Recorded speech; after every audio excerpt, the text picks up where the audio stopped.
അഭിമന്യു വധക്കേസിലെ 16 പ്രതികളും തിങ്കളാഴ്ച നേരിട്ട് ഹാജരാകണമെന്ന് കോടതി. എറണാകുളം പ്രിൻസിപ്പൽ സെഷൻസ് കോടതിയുടേതാണ് നിർദ്ദേശം. IPC 323 കുറ്റം കൂടി ചുമത്താനും അനുമതി നൽകി.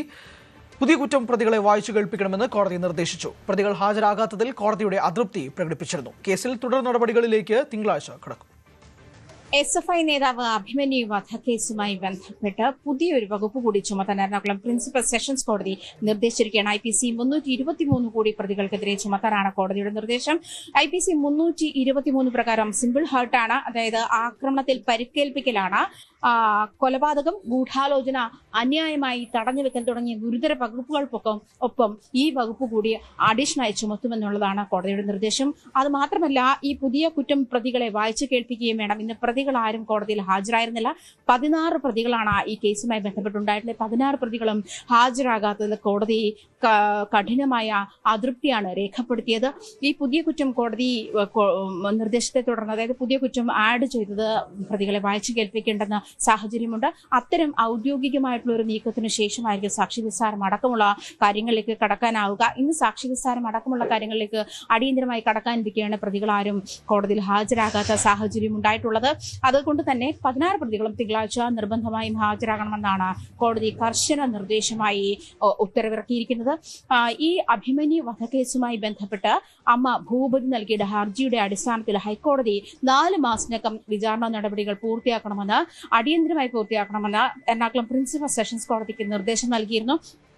അതിന്റെ അടിസ്ഥാനത്തിൽ തന്നെയാണ് ഇപ്പോൾ വിചാരണ നടപടികൾ അടിയന്തരമായി ആരംഭിക്കാനുള്ള നീക്കം കോടതിയുടെ ഭാഗത്തുനിന്നും ഉണ്ടായത്. പക്ഷേ ഇന്ന് പ്രതികൾക്ക് ഹാജരാകാത്തതിൽ കോടതി അതൃപ്തി രേഖപ്പെടുത്തിയിട്ടുണ്ട്. അതുമാത്രമല്ല, ഈ കേസ് സംബന്ധിച്ച് നേരത്തെ തന്നെ ഈ 9 മാസത്തിനകം പൂർത്തിയാക്കണമെന്ന് ഹൈക്കോടതി നിർദ്ദേശിച്ചിരുന്നു. പക്ഷേ പല കാരണങ്ങൾ കൊണ്ടും അത് നീണ്ടുപോയി. വീണ്ടും അമ്മയുടെ ഹർജിയുടെ അടിസ്ഥാനത്തിലാണ് ഇപ്പോൾ 4 മാസത്തിനകം കേസ് പൂർത്തിയാക്കണം എന്നുള്ള ഒരു നിർദ്ദേശം കൂടി ഹൈക്കോടതിയുടെ ഭാഗത്തുനിന്നും ഉണ്ടായിട്ടുള്ളത്. 8 വർഷമായ ശേഷം, അഭിമന്യു കൊല്ലപ്പെട്ട ശേഷം 8 വർഷമായ ശേഷമാണ് വിചാരണ നടപടികളിൽ തന്നെ ഇത്ര അധികം വൈകുന്ന ഒരു സാഹചര്യം ചൂണ്ടിക്കാട്ടിയാണ് അമ്മ ഭൂപതി കോടതിയിലെത്തിയത്. 2018 ജൂലൈ 2 മഹാരാജാസ് കോളേജിലെ വിദ്യാർത്ഥി SFI നേതാവുമായ അഭിമന്യു കൊല്ലപ്പെടുന്നത്. ചുവർ എഴുത്തുമായി ബന്ധപ്പെട്ടുണ്ടായ തർക്കമാണ് ഇതുമായി ഒരു കൊലപാതകത്തിലേക്ക് കലാശിക്കുന്നതും ക്യാമ്പസ് രാഷ്ട്രീയവുമായി ബന്ധപ്പെട്ടുള്ള കേരളത്തെ നടുക്കിയ ഒരു കൊലപാതകത്തിലേക്ക് നയിക്കുന്നതും. ഇതിൽ ക്യാമ്പസ് ഫ്രണ്ട് അടക്കമുള്ള popular front, campus front, SDPI തുടങ്ങിയ പ്രവർത്തകരടക്കമുള്ളവരാണ് പ്രതിസ്ഥാനത്തുള്ളത്.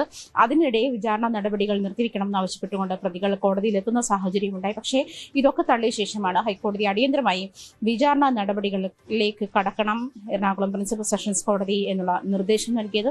അതിന്റെ ഭാഗമായാണ് അടിയന്തരമായി നടപടികൾ പൂർത്തിയാക്കാനുള്ള നീക്കത്തിൽ കോടതി വിചാരണ നടപടികൾ തുടങ്ങാനുള്ള ശ്രമത്തിന്റെ ഭാഗമായിട്ടാണ് ഇന്ന് പുതിയ വകുപ്പ് കൂടി ചേർത്തത് പ്രതികളെ വായിച്ചു കേൾപ്പിക്കുന്ന നിർദ്ദേശം കൂടി നൽകിയിട്ടുള്ളത്. IPC 323 പുതുതായി ചേർത്തിട്ടുള്ള വകുപ്പ്. ശേഷം ഇതിന് ഈ പുതിയ കുറ്റം ചേർത്തത് കൂടി വായിച്ചു കേൾപ്പിച്ച ശേഷമായിരിക്കും സാക്ഷി വിസ്താരം അടക്കമുള്ള വിചാരണ നടപടികളിലേക്ക് കടക്കുക. അത് മാത്രമല്ല, കുറ്റം ഇവർക്ക് ചുമത്തൽ, അതായത് പ്രതികൾക്ക് നേരെയുള്ള കുറ്റം ചുമത്തൽ, അത് ഫ്രെയിമിംഗ് ഓഫ് ചാർജ് ഘട്ടത്തിൽ പ്രതികളുടെ സാന്നിധ്യം ആവശ്യമായിരുന്നതിനാൽ കോടതി കഠിനമായ അതൃപ്തിയാണ് രേഖപ്പെടുത്തിയത്. എന്തായാലും തിങ്കളാഴ്ച കോടതിയിൽ 16 പ്രതികളും ഹാജരാകണമെന്നാണ് നിർദ്ദേശം. കൂടുതൽ വാർത്തകൾക്ക് News 18 Keralam YouTube channel subscribe ചെയ്യുക.